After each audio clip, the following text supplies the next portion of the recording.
ನಮಸ್ಕಾರ. ಇದು ಸುದ್ದಿ ವಿಶ್ಲೇಷಣೆ. ನಾನು ಶಶಿಧರ್ ಭಟ್. ಇದು ನನ್ನ ಡಿಜಿಟಲ್ ವಾಹಿನಿ ಸುದ್ದಿ ಟಿವಿ. ಇದು ಇವತ್ತಿನ ಮಹತ್ತರ ಬೆಳವಣಿಗೆ. ಕರ್ನಾಟಕದ ರಾಜಕಾರಣದ ಮೇಲೂ ಕೂಡ ಇದು ಪ್ರಭಾವ ಬೀರುವ ಸಾಧ್ಯತೆ ಇದೆ. ಅದ್ಯಾವುದು ಅಂತ ಮಹತ್ವದ್ದು ಏನಿದೆ ಅದರಲ್ಲಿ ಅದನ್ನ ತಮಗೆ ತಿಳಿಸ್ಕೊಡೋ ಯತ್ನವನ್ನು ಮಾಡ್ತೀನಿ. ಹಾಗೆ ಆ ಬೆಳವಣಿಗೆಯ ಮೇಲೆ ವಿಶ್ಲೇಷಣೆ ಮಾಡ್ತೀನಿ. ಇವತ್ತು ಮಾಜಿ ಮುಖ್ಯಮಂತ್ರಿ BS ಯಡಿಯೂರಪ್ಪ ಅವರ ಅಧ್ಯಕ್ಷತೆಯಲ್ಲಿ ಬಿಜೆಪಿಯ ಲಿಂಗಾಯತ ನಾಯಕರ ಒಂದು ಸಭೆ ನಡೆಯಿತು. ಈ ಸಭೆಯಲ್ಲಿ ಬಿಜೆಪಿಯೊಳಗಿನ ಎಲ್ಲ ಪ್ರಮುಖ ಲಿಂಗಾಯತ ನಾಯಕರುಗಳು ಕೂಡ ತಮ್ಮ ವೈಮನಸ್ಸನ್ನ ಮರೆತು ಪಾಲ್ಗೊಂಡಿದ್ದರು. ಇದು ಬಹಳ ಮಹತ್ತರ ಬೆಳವಣಿಗೆ. ಯಡಿಯೂರಪ್ಪನವರು ಅಧ್ಯಕ್ಷತೆ ವಹಿಸಿದ್ರು. ಮಾಜಿ ಮುಖ್ಯಮಂತ್ರಿಗಳಾದ ಜಗದೀಶ್ ಶೆಟ್ಟರ್ ಅವರು ಇದರಲ್ಲಿ ಪಾಲ್ಗೊಂಡಿದ್ರು. ಕೇಂದ್ರ ಸಚಿವ ವಿ ಸೋಮಣ್ಣ ಪಾಲ್ಗೊಂಡಿದ್ರು. ಪ್ರಭಾಕರ್ ಕೋರೆ ಅವರಿದ್ರು, ವಿಜಯೇಂದ್ರ ಅವರಿದ್ರು, ಸಿದ್ದೇಶ್ವರ್ ಇದ್ರು. ಬಿಜೆಪಿಯ ಎಲ್ಲ ಪ್ರಮುಖ ಲಿಂಗಾಯತ ನಾಯಕರುಗಳು ಇದರಲ್ಲಿ ಪಾಲ್ಗೊಂಡಿದ್ದು ವಿಶೇಷ. ಏನ್ ಈ ಸಭೆಯ ಮಹತ್ವ ಅದನ್ನು ತಮ್ಗೆ ಹೇಳ್ತೀನಿ. ಒಂದು, ಅವರ ಟಾರ್ಗೆಟ್ ಕಾಂಗ್ರೆಸ್ ಸರ್ಕಾರ ಮತ್ತು ಮುಖ್ಯಮಂತ್ರಿ ಸಿದ್ದರಾಮಯ್ಯ. ಅದರ ಉದ್ದೇಶ, ಟಾರ್ಗೆಟಿಂಗ್ ಉದ್ದೇಶ ಲಿಂಗಾಯತರನ್ನ ಒಡೆಯುವ ಕೆಲಸವನ್ನ ಸಿದ್ದರಾಮಯ್ಯರು ಮಾಡ್ತಾ ಇದ್ದಾರೆ. ವೀರಶೈವ ಲಿಂಗಾಯತರನ್ನ ಏನು ಈ ಗಣತಿ ನಡೀತಾ ಇದೆ, ಶೈಕ್ಷಣಿಕ ಆರ್ಥಿಕ ಗಣತಿ ಏನಿದೆ, ಇದರಲ್ಲಿ ಒಂದು ಲಿಂಗಾಯತರು ಮತ್ತು ವೀರಶೈವರು ಬೇರೆ ಬೇರೆ ಪಂಗಡಗಳನ್ನ ಡಿವೈಡ್ ಮಾಡುವ ಕೆಲಸ ನಡೆದಿದೆ. ಆ ಮೂಲಕ ಲಿಂಗಾಯತರನ್ನ ದುರ್ಬಲಗೊಳಿಸಲಾಗತ್ತೆ ಅನ್ನೋದು ವಾದ. ಈ ಕುರಿತು ಸಭೆ ಸುದೀರ್ಘವಾಗಿ ಚರ್ಚೆ ಮಾಡಿತು. ಇದರಿಂದ ಆಗುವ ಪರಿಣಾಮಗಳು ಏನು? ಈ ನಡುವೆ ನಿಮ್ಗೆ ಗೊತ್ತಿದೆ, ಲಿಂಗಾಯತ ಮತ್ತು ವೀರಶೈವರು ಏನಿದ್ದಾರೆ ಅವರ ನಡುವಿನ ವ್ಯತ್ಯಾಸಗಳು. ಲಿಂಗಾಯತ ಸ್ವಾಮಿಗಳು ಏನು ವಿರಕ್ತ ಮಠದ ಸ್ವಾಮಿಗಳ ನಿಲುಮೆ ಒಂದಾದ್ರೆ, ಈ ಕಡೆ ದಟ್ ಪಂಚಪೀಠ ಏನಿದೆ ಪಂಚಪೀಠದವರ ನಿಲುಮೆ ಇನ್ನೊಂದು. ಲಿಂಗಾಯತ ಪ್ರತ್ಯೇಕ ಧರ್ಮ ಅಂತ ವಾದ ಮಾಡುವವರು. ಈ ವಿಚಾರ ಈಗ ಮತ್ತೆ ಮುನ್ನೆಲೆಗೆ ಬಂದಿದೆ. ಇದು ಮಹತ್ವದ್ದು. ಇದು ಈ ಮೊದಲೇ ಆಗಿತ್ತು, ತಮಗೆ ಗೊತ್ತಿರಬಹುದು. ಲಿಂಗಾಯತ ಪ್ರತ್ಯೇಕ ಧರ್ಮದ ಒಂದು ಬೃಹತ್ ಹೋರಾಟ ಏನಿದೆ ಅದು ಕರ್ನಾಟಕದಲ್ಲಿ ನಡೆಯಿತು. ಅದು ಸ್ವಲ್ಪ ಮಟ್ಟಿಗೆ ದಟ್ ಕಾಂಗ್ರೆಸ್ ಬಿಜೆಪಿ ರಾಜಕಾರಣದ ಮೇಲೆ ಪರಿಣಾಮ ಬೀರಿದೆ ಅನ್ನೋದು ನಮ್ಗೆ ಗೊತ್ತು. ಎಲೆಕ್ಷನ್ ಟೈಮ್ನಲ್ಲೂ ಕೂಡ ಒಂದು ಇಶ್ಯೂ ಮಾಡಲಾಗಿತ್ತು. ಇದನ್ನ ಒಂದು ಪ್ರಮುಖ ಇಶ್ಯೂ ಆಗಿ ಬಳಸ್ಕೊಳ್ಳಲಾಗಿತ್ತು. ಆಗ್ಲೂ ಕೂಡ ಟಾರ್ಗೆಟ್ ಆದವರು ಸಿದ್ದರಾಮಯ್ಯನವರು. ಯಾಕೆಂದ್ರೆ ಪ್ರತ್ಯೇಕ ಲಿಂಗಾಯತ ಧರ್ಮ ಏನಿದೆ ಅದರ ಹೋರಾಟದಲ್ಲಿ ಇದ್ದವರು ಬಹಳಷ್ಟು ಜನ ಸಿದ್ದರಾಮಯ್ಯನವರ ಬೆಂಬಲಿಗರೇ ಆಗಿದ್ರು ಅಂತ. MB ಪಾಟೀಲ್ರಿಂದ ಪ್ರಾರಂಭವಾಗಿ ಜಮಾದಾರ್ ಅವರು ಎಲ್ಲರೂ ಕೂಡ. ಆದ್ರೆ ಅದಾದ ಮೇಲೆ ಈ ಸಿದ್ದರಾಮಯ್ಯನ ಈ ಬಾರಿ ಮುಖ್ಯಮಂತ್ರಿ ಆದ್ಮೇಲೆ ಈ ವಿಚಾರ ಮುನ್ನೆಲೆಗೆ ಬಂದಿರಲಿಲ್ಲ. ಯಾವಾಗ ಈ ಶೈಕ್ಷಣಿಕ ಇದರ ಗಣತಿ ಪ್ರಾರಂಭ ಆಯಿತು, ಆ ವಿವಾದವನ್ನ ಸೃಷ್ಟಿಯಾಯಿತು. ಸಿದ್ದರಾಮಯ್ಯನವರು ಈ ಸಂದರ್ಭದಲ್ಲಿ ಹೇಳಿದ್ದು, ದಟ್ ನೀವು ಲಿಂಗಾಯತರು ಅಂತ ಹಾಕ್ಬೋದು, ವೀರಶೈವರು ಅಂತ ಹಾಕ್ಬೋದು, ನಿಮ್ಮ ಉಪಪಂಗಡ ಹಾಕ್ಬೋದು ಆ ಸಮೀಕ್ಷೆಯಲ್ಲಿ, ನಿಮ್ಗೆ ಯಾವುದು ಅನ್ಸುತ್ತೋ ಅದನ್ನ ಹಾಕಿ ಅಂತ. ಇದು ಇಡೀ ವೀರಶೈವ ಲಿಂಗಾಯತರು ಏನಿದ್ದಾರೆ ಅವರ ಒಳಗಡೆ ಹೊಸ ಸಮಸ್ಯೆಯೊಂದನ್ನ ಸೃಷ್ಟಿಸಿತು.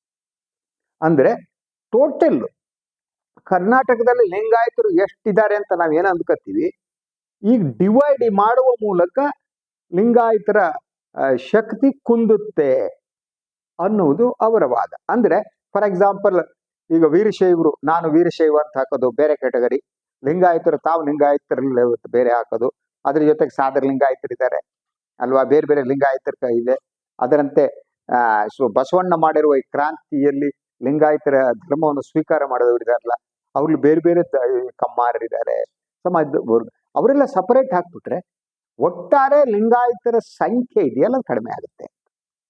ಆ ಮೂಲಕ ನ್ಯಾಯಯುತವಾಗಿ ತಮಗೆ ಏನು ದಕ್ಕಬೇಕೋ ಅದು ದಕ್ಕಲ್ಲ ಅನ್ನುವ ವಾದ. ಆದ್ರಿಂದ ಲಿಂಗಾಯತರ ಸ್ಟ್ರೆಂತ್ ಅನ್ನ ಉಳಿಸಿಕೊಳ್ಳುವುದಿದ್ರೆ ಎಲ್ಲರೂ ನಾವೆಲ್ಲ ಒಂದು ಅನ್ನುವಂತೆ ಹೋಗ್ಬೇಕು. ಇದು ಬಿಜೆಪಿ ನಾಯಕರ, ಲಿಂಗಾಯತ ನಾಯಕರ ಮುಖ್ಯ ಉದ್ದೇಶ. ಹಾಗಿದ್ರೆ ಇದು ಮಾಡಿರುವ ಪರಿಣಾಮ ಏನು? ಈ ಒಂದು ಲಿಂಗಾಯತ ವೀರಶೈವ ಸಮಸ್ಯೆ ಏನಿದೆ ಅದು ಬಿಜೆಪಿಯ ಒಳಗಿನ ವೀರಶೈವ ಲಿಂಗಾಯತರನ್ನ ಒಂದುಗೂಡಿಸುವಂತ ಕೆಲಸ ಮಾಡ್ತಾ ಇದೆಯಾ? ಒಂದೊಮ್ಮೆ ಇದನ್ನ ಒಂದುಗೂಡಿಸುವುದರಲ್ಲಿ ಯಶಸ್ವಿ ಆದ್ರೆ, ಯಾಕೆಂದ್ರೆ ಈ ಸಭೆಯಲ್ಲಿ ಲಿಂಗಾಯತರ ಎಲ್ಲ ನಾಯಕರುಗಳು ಪಾಲ್ಗೊಂಡಿದ್ದರಿಂದ ವೈಯಕ್ತಿಕ ಭಿನ್ನಾಭಿಪ್ರಾಯವನ್ನ ಮರೆತು ಇದು ಇವರನ್ನ ಒಂದುಗೂಡಿಸುವಂತ ಒಂದು ದಿಸೆಯಲ್ಲಿ ಇಟ್ಟಿರುವ ಹೆಜ್ಜೆ. ಒಂದೊಮ್ಮೆ ಒಂದುಗೂಡಿಸುವ ದಿಸೆಯಲ್ಲಿ ಇಟ್ಟ ಹೆಜ್ಜೆ ಆದ್ರೆ ಇದು ಬೀರುವ ರಾಜಕೀಯ ಪರಿಣಾಮ ಏನು? ಕಾಂಗ್ರೆಸ್ ಮೇಲೆ, ಸಿದ್ದರಾಮಯ್ಯನ ಮೇಲೆ ಯಾವ ರೀತಿಯ ಪರಿಣಾಮ ಬೀರುತ್ತೆ ಅನ್ನೋದು ಕುತೂಹಲಕರವಾದ್ದು. ಅದರ ಜೊತೆಗೆ ಬಿಜೆಪಿಯ ಒಳಗಡೆ, ಈ ಬಿಜೆಪಿ ಒಳಗಡೆ ಲಿಂಗಾಯತರು ಒಡೆದು ಚೂರು ಚೂರಾಗಿ ಹೋಗಿದ್ದಾರೆ. ಅದರಿಂದ ಅವರ ಸ್ಟ್ರೆಂತ್ ಕಡಿಮೆ ಆಗಿದೆ. ಯಡಿಯೂರಪ್ಪನವರು ಇದ್ರೆ ಇನ್ನೊಬ್ಬರಿಗೆ ಅವ್ರು ಕಂಡ್ರಾಗಲ್ಲ, ಆ ಕಡೆ ಸೋಮಣ್ಣ, ಈ ಕಡೆ ಸಿದ್ದೇಶ್ವರ್, ಹೀಗೆ ಎಲ್ಲ ಬಿಜೆಪಿ ನಾಯಕರುಗಳಲ್ಲಿ ಗುಂಪುಗಳು ಏನಿದೆ, ಆ ಗುಂಪನ್ನ ಪ್ಯಾಚಪ್ ಮಾಡೋದು ಸಾಧ್ಯ ಆದರೆ ಈ ಸಭೆಗೆ, ಈ ಸಮೀಕ್ಷೆಯ ಹಿನ್ನೆಲೆ, ಆಗ ಬಿಜೆಪಿ ಏನಿದೆ ಅದಕ್ಕೆ ಮಹತ್ತರವಾದ ಒಂದು ಶಕ್ತಿ ಬರೋದ್ರಲ್ಲಿ ಅನುಮಾನ ಇಲ್ಲ. ಅದು ಇದೆಷ್ಟು ಮಟ್ಟಿಗೆ ಆಗುತ್ತೆ? ಯಾಕೆಂದ್ರೆ ಈಗಾಗಲೇ ಸ್ವಾಮಿಗಳೆಲ್ಲ ಅಭಿಪ್ರಾಯವನ್ನ ವ್ಯಕ್ತಪಡಿಸಿದಾಗ, ಯಾರು ಲಿಂಗಾಯತ ಸ್ವಾಮಿಗಳಿದ್ದಾರೆ ಅವರು ಒಟ್ಟಾರೆಯಾಗಿ ಇದು ಲಿಂಗಾಯತ ಧರ್ಮ ಅನ್ನೋದು ಪ್ರತ್ಯೇಕ ಧರ್ಮ ಅನ್ನುವ ವಿಷಯವನ್ನು ಮತ್ತೆ ಪ್ರಸ್ತಾಪ ಮಾಡಿದ್ದಾರೆ. ಯಾವ ಕಾರಣಕ್ಕೂ ಕೂಡ ಲಿಂಗಾಯತರು ವೀರಶೈವರನ್ನ ಒಪ್ಪಿಕೊಳ್ಳೋದು ಕಷ್ಟ, ಪಂಚಪೀಠವನ್ನು ಒಪ್ಪಿಕೊಳ್ಳೋದು ಕಷ್ಟ. ಯಾಕಂದ್ರೆ ಲಿಂಗಾಯತ ಧರ್ಮದ ಮೂಲ ವ್ಯಕ್ತಿ ಅಂತಂದ್ರೆ ಬಸವಣ್ಣವರು, ಪಂಚಪೀಠದವರಿಗೆ ಮೂಲ ವ್ಯಕ್ತಿ ಅಂದ್ರೆ ರೇಣುಕಾಚಾರ್ಯ. ರೇಣುಕಾಚಾರ್ಯ ಅಂದ್ರೆ ಈ ರೇಣುಕಾಚಾರ್ಯ ಅಲ್ಲ, ಅವರು ಸಂತರು ರೇಣುಕಾಚಾರ್ಯರು ಅವರು ಅಂತ. ಅದರ ಜೊತೆ ನಾನು ಬಹಳ ಸಂದರ್ಭದಲ್ಲಿ ಹೇಳಿದಾಗ ಈ ಪಂಚಪೀಠಗಳೇನಿವೆ ಅವರು ಈ ವೈದಿಕ ಪರಂಪರೆಯನ್ನೇ ಮುನ್ನಡೆಸ್ಕೊಂಡು ಹೋಗುವಂಥವ್ರು. ಅವರ ಇಡೀ ನಡವಳಿಕೆ ವೈದಿಕ ಪರಂಪರೆ ಆಗಿರುತ್ತೆ. ಹೋಮ ಇರುತ್ತೆ, ಯಜ್ಞ ಇರುತ್ತೆ, ಸಂಸ್ಕೃತ ಕಲಿತಾರೆ, ಸಂಸ್ಕೃತ ಮಾತಾಡ್ತಾರೆ, ವೇದ ಉಪನಿಷತ್ತುಗಳನ್ನ ಅವರು ಗೌರವಿಸ್ತಾರೆ. ಆದ್ರೆ ಯಾರು ಬಸವಣ್ಣ ಇದ್ದಾನೆ, ಬಸವಣ್ಣ ಇಸ್ ದಟ್ ವೇದ ಉಪನಿಷತ್ತುಗಳನ್ನ ತೆಗೆದು ಒಗಿರಿ ಅಂತ ಹೇಳಿದವರು. ಸೊ ಈ ಒಂದು ತಾತ್ವಿಕ ಸಂಘರ್ಷ ಕೂಡ ಇವೆರಡರ ನಡುವೆ ಇದೆ. ಅದು ಪ್ಯಾಚ್ ಅಪ್ ಮಾಡೋಕೆ ಹೇಗೆ ಸಾಧ್ಯ ಆಗುತ್ತೆ ಅಂತ. ಬಸವಣ್ಣ ವೀರಶೈವರ ಮೂಲ ತತ್ವವನ್ನೇ ನಿರಾಕರಿಸಿದ್ದಾನೆ. ಯಾಕಂದ್ರೆ ಮೂಲ ತತ್ವ ಅದು ವೈದಿಕ ಪರಂಪರೆಗೆ ಹತ್ತಿರ ಆಗಿದೆ. ಆದ್ರಿಂದ ಬಸವಣ್ಣ ಅದನ್ನ ತಿರಸ್ಕರಿಸಿದ್ದು. ಸೊ ನಾನು ಬಹಳ ಸಂದರ್ಭದಲ್ಲಿ ಹೇಳಿದಾಗ ವೈಯಕ್ತಿಕವಾಗಿ ನಾನು ಲಿಂಗಾಯತ ಧರ್ಮವನ್ನ ವಹಿಸಿ ಅದು ಪ್ರತ್ಯೇಕ ಧರ್ಮ ಅಂತ ನಂಬುವ. ಯಾಕಂದ್ರೆ ಬಸವಣ್ಣ ಎಲ್ಲರನ್ನು ಬೆಳೆಸಿದ್ದಾನೆ. ಅಂದ್ರೆ ಬಸವಣ್ಣ ತಾತ್ವಿಕತೆ ಇದೆಯಲ್ಲ, ಬಸವಣ್ಣನ ತಾತ್ವಿಕತೆ ನನಗೆ ಬಹಳ ಇಷ್ಟ ಆಗೋದು, ಹತ್ತಿರ ಆದ್ದು. ಎಲ್ಲೋ ದೇವಾಲಯಗಳಲ್ಲಿ ಇರುವಂತಹ ಲಿಂಗವನ್ನ ಇಷ್ಟಲಿಂಗವನ್ನಾಗಿ ಮಾಡಿ ನಮ್ಮ ಬಯಸಿ ಮೈ ಮೇಲೆ ಲಿಂಗವನ್ನ ಇಟ್ಕೊಳ್ಳೋದಿದೆಯಲ್ಲ, ಮತ್ತು ಆ ಲಿಂಗವನ್ನ ಕೈಯಲ್ಲಿ ಹೀಗೆ ಹಿಡಿದು ಪೂಜೆ ಮಾಡೋದಿದೆಯಲ್ಲ, ನೀವು ಇನ್ನೆಲ್ಲೋ ದೇವಸ್ಥಾನಕ್ಕೆ ಹೋಗಿ ದೇವರನ್ನು ಹುಡುಕಬೇಕಾಗಿಲ್ಲ. ಸೊ ದೇವರ ಏಜೆಂಟ್ರುಗಳಿಂದ ತಪ್ಪಿಸಿಕೊಳ್ಳುವಂಥ ಕ್ರಮ ಇದು. ಯಾಕಂದ್ರೆ ಎಲ್ಲ ಕಡೆ ದೇವರ ಏಜೆಂಟ್ರುಗಳಿರ್ತಾರೆ ಅಲ್ವಾ, ಅವರು ತಾವೇ ದೇವರ ಪ್ರತಿನಿಧಿ ಅಂತ ಮಾತಾಡ್ತಾರೆ. ಇದು ಕೇವಲ ಹಿಂದೂ ಧರ್ಮಕ್ಕೆ ಅಂತಲ್ಲ, ಇದು ಉಳಿದ ಧರ್ಮಗಳಲ್ಲೂ ಇದಿದೆ. ಮುಸಲ್ಮಾನರಲ್ಲಿ, ಕ್ರಿಶ್ಚಿಯನ್ರಲ್ಲಿ ಎಲ್ಲ ಈ ದೈವ ಪ್ರತಿನಿಧಿಗಳದ್ದೇನಿದೆ ಬಹಳ ಹಾರಿಬಲ್ ಆದ ಪ್ರಾಬ್ಲಮ್ ಅವರು. ಅದೇನು ಅಂತ ಈ ಸಂದರ್ಭದಲ್ಲಿ ನಾನು ವಿವರಿಸೋದಕ್ಕೆ ಹೋಗೋದಿಲ್ಲ. ಆದರೆ ಬಸವಣ್ಣ ಈ ಧರ್ಮವನ್ನ ಆತ ದಟ್ ದೇವರನ್ನ ಕೈಯಲ್ಲಿ ತಂದದ್ದು, ಮತ್ತು ಒಂದು ಧರ್ಮ ಸ್ಥಾವರವಾಗುವುದನ್ನ ವಿರೋಧಿಸ್ತಾ ಅದು ಜಂಗಮವಾಗಿರ್ಬೇಕು ಅಂತ ಹೇಳಿದ್ದು. ಬಸವಣ್ಣವ್ರ ಬಗ್ಗೆ ಮಾತನಾಡ್ತಾ ಹೋದ್ರೆ ಅದನ್ನ ಎಲ್ಲ ನಾನು ಮಾತನಾಡೋ 15-20 ನಿಮಿಷದಲ್ಲಿ ಮಾತಾಡೋಕ್ ಸಾಧ್ಯ ಅಲ್ಲ. ಈ ಎಲ್ಲ ಬಸವಣ್ಣನವರ ಈ ತತ್ವಾದರ್ಶ ನೋಡಿದ್ರೆ ಇದು ಹಿಂದೂ ಧರ್ಮದ ಭಾಗವಲ್ಲ.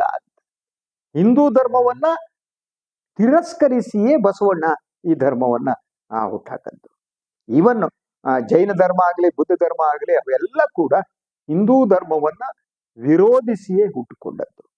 ಹಿಂದೂ ಧರ್ಮದ ಒಳಗಿರುವ ತಾರತಮ್ಯ ಏನಿದೆ ಅದನ್ನ ವಿರೋಧಿಸಿ ಹುಟ್ಟಿಕೊಂಡದ್ದು. ಪ್ರತ್ಯೇಕ ಧರ್ಮಗಳು ಹುಟ್ಟಿಕೊಂಡಿವೆ. ಹೀಗಿರುವ ಸಂದರ್ಭದಲ್ಲಿ ಹಿಂದೂ ಧರ್ಮವನ್ನೇ ತಿರಸ್ಕರಿಸಿ ಹುಟ್ಟಿರುವ ಬಸವ ಧರ್ಮ ಏನಿದೆ, ಬಸವಣ್ಣವ್ರ ಧರ್ಮ ಏನಿದೆ, ಹಿಂದೂ ಧರ್ಮವನ್ನ ಪಾಲನೆ ಮಾಡುವ ವೀರಶೈವರ ಜೊತೆ ಒಂದಾಗದೆ ಹೇಗೆ? How it is possible? ಇದು ಆಗುತ್ತಾ ಅನ್ನುವ ಪ್ರಶ್ನೆ. ಆದ್ರೆ ಈ ರೀತಿ ಆಳವಾಗಿ ಇವರು ಯೋಚನೆ ಮಾಡ್ತಾ ಇದಾರಲ್ಲ ಗೊತ್ತಿಲ್ಲ. ಆದ್ರೆ ಬಹಳ ಮುಖ್ಯವಾಗಿ ಇವರ ಸಮಸ್ಯೆ ಈಗಿರುವುದು ತಮ್ಮ ಒಟ್ಟಾರೆ ಜನಸಂಖ್ಯೆ ಇದೆಯಲ್ಲ, ಆ ಜನಸಂಖ್ಯೆಯ ಪ್ರಮಾಣ ಈ ಸಮೀಕ್ಷೆಯಲ್ಲಿ ಕಡಿಮೆ ಆಗುತ್ತೆ, ಗುಂಪು ಗುಂಪಾಗಿ ಒಡೆದು ಹೋಗ್ತದೆ, ನಾವು ಶಕ್ತಿಯನ್ನ ಕಳ್ಕೊತೀವಿ. ಸೊ ಇದಕ್ಕೆ ಯಾಕೆಂದ್ರೆ ಸ್ವಾತಂತ್ರ್ಯ ನಂತರ ಕರ್ನಾಟಕದ ರಾಜಕಾರಣದ ಇತಿಹಾಸವನ್ನು ನೀವು ಗಮನಿಸಿದರೆ ಅದು ಒಕ್ಕಲಿಗ ಮತ್ತು ಲಿಂಗಾಯತ ರಾಜಕಾರಣದ ಸಂಘರ್ಷ ಏನಿದೆಯಲ್ಲ ಅದೇ ಅದರ ಮೂಲ ದ್ರವ್ಯ ಆಗಿದೆ. ಇದಾದ ಮೇಲೆ ಯುಸಿ ಬ್ರಾಹ್ಮಣರು ಮಧ್ಯೆ ಎಂಟ್ರಿ ತಗೊಂಡಿದ್ದಾರೆ ಕರ್ನಾಟಕದ ಬಹುಮಟ್ಟಿಗೆ ರಾಜಕಾರಣ. ಆದ್ರೆ ದೇವರಾಜ ಅರಸು ಬಂದ ಮೇಲೆ ಈ ರಾಜಕಾರಣದ ರೂಪುರೇಷೆಗಳು ಬದಲಾಗಿವೆ. ದಲಿತರಿಗೆ, ಹಿಂದುಳಿದ ವರ್ಗಗಳಿಗೆ ಧ್ವನಿ ಬಂದದ್ದು. ಅದರ ಜೊತೆಗೆ ಈ ಯಾವಾಗ ಹಿಂದುಳಿದ ವರ್ಗಗಳಿಗೆ ಧ್ವನಿ ಬಂತು, ಸಮಾಜದ ಮೇಲ್ವರ್ಗಗಳಿಗೆ ತಮ್ಮ ಅಸ್ತಿತ್ವದ ಭಯ ಪ್ರಾರಂಭ ಆಯಿತು. ತಾವು ನಡೆಸಿಕೊಂಡು ಬಂದಂತಹ ಪಾಳೆಗಾರಿಕೆಯ ರಾಜಕಾರಣ ಏನಿದೆ ಆ ರಾಜಕಾರಣ ಕುಸಿಯುತ್ತಿದೆ ಅಂತ ಅವರಿಗೆ ಅನ್ನಿಸೋದಕ್ಕೆ ಪ್ರಾರಂಭ ಆಗಿತ್ತು. ಈಗ ಸಿದ್ದರಾಮಯ್ಯನವರು ಮಾಡ್ತಾ ಇರುವಂತ ಈ ಸಮೀಕ್ಷೆ ಏನಿದೆ, ಈ ಸಮೀಕ್ಷೆ ದಟ್ ಹಿಂದುಳಿದ ವರ್ಗದವರು, ದಲಿತರು, ಮುಸ್ಲಿಮರಿಗೆ ಶಕ್ತಿ ತುಂಬುವ ಕೆಲಸವನ್ನ ಮಾಡುತ್ತೆ ಅನ್ನೋದು ಅನುಮಾನ ಬೇಕಾಗಿಲ್ಲ.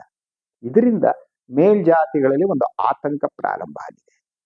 ನಾವೆಲ್ಲ ಒಗ್ಗೂಡಿ ನಿಲ್ಲದಿದ್ರೆ ನಮಗೆ ಸಿಗಬಹುದಾದ ರಾಜಕೀಯ ಸಾಮಾಜಿಕ ಮಾನ್ಯತೆಗಳಿವೆ, ಅದು ಕಡಿಮೆಯಾಗುತ್ತೆ ಅನ್ನೋದು ಅವರ ಆಲೋಚನೆ. ಈ ಕಾರಣಕ್ಕಾಗಿಯೇ ಇವತ್ತು ಈ 72 ಸಭೆ ನಡೀತು.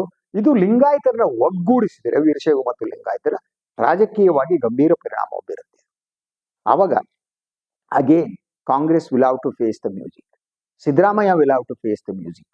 ಲಿಂಗಾಯತರ ಒಳಗಡೆ ಎಲ್ಲ ವೀರಶೈವರು, ಲಿಂಗಾಯತರು, ಬೇರೆ ಬೇರೆ ಸಬ್ ಕಾಸ್ಟ್ ಎಲ್ಲ ಒಂದಾದ್ರೆ it will become a powerful political force.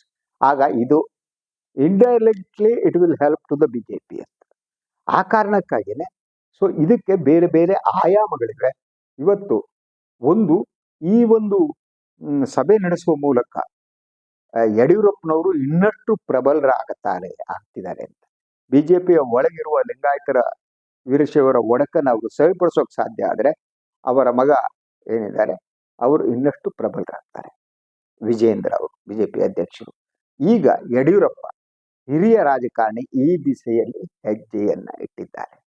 ಅವರು ಬಿಜೆಪಿಯ ಒಳಗಿನ ಲಿಂಗಾಯತರನ್ನ ಪ್ರಬಲಗೊಳಿಸುವ ಮೂಲಕ, ಒಂದುಗೂಡಿಸುವ ಮೂಲಕ ಅವರು ಇನ್ನಷ್ಟು ಪ್ರಬಲರಾಗ್ತಾರೆ.